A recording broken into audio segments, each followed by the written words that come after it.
অভিনয়ের চাপ সামলে দ্বাদশ শ্রেণীতে দুর্দান্ত ফলাফল করলেন পুবের ময়না ধারাবাহিকের ময়না। অভিনয়ের চাপ দ্বাদশ শ্রেণীর পরীক্ষায় এতটুকু বাধা হতে পারেনি ছোট পর্দার ঐশানীর কাছে। সিরিয়ালের কাজ সামলেও দ্বাদশ শ্রেণীর পরীক্ষায় ভালো ফলাফল করেছেন পুবের ময়না ধারাবাহিকের অভিনেত্রী ময়না ওরফে ঐশানী দে।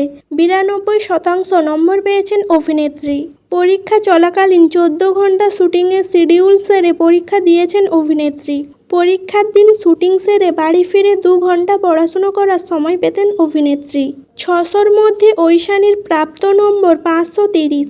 এই ফলাফলে খুশি অভিনেত্রীর পরিবার। দ্বাদশ শ্রেণীর পরীক্ষায় ভালো ফলাফলের পর আগামীতে কী ইচ্ছা অভিনেত্রীর? জানা গিয়েছে এইভাবে পড়াশুনো এবং অভিনয় চালিয়ে যেতে চান তিনি, যদিও এখনও কোন বিষয় নিয়ে পড়াশুনো করবে তা নিয়ে সিদ্ধান্ত হয়নি। Painting, political science, mass media এই 3টি বিষয়ে প্রায় 100-র কাছাকাছি নম্বর পেয়েছেন অভিনেত্রী ঐশানী। অভিনয়ের পাশাপাশি তার আঁকার প্রতি বেশ আগ্রহ রয়েছে। তবে এবার অভিনেত্রী ধারাবাহিকে নয়, ছবি বা সিরিজে কাজ করার ইচ্ছে তার।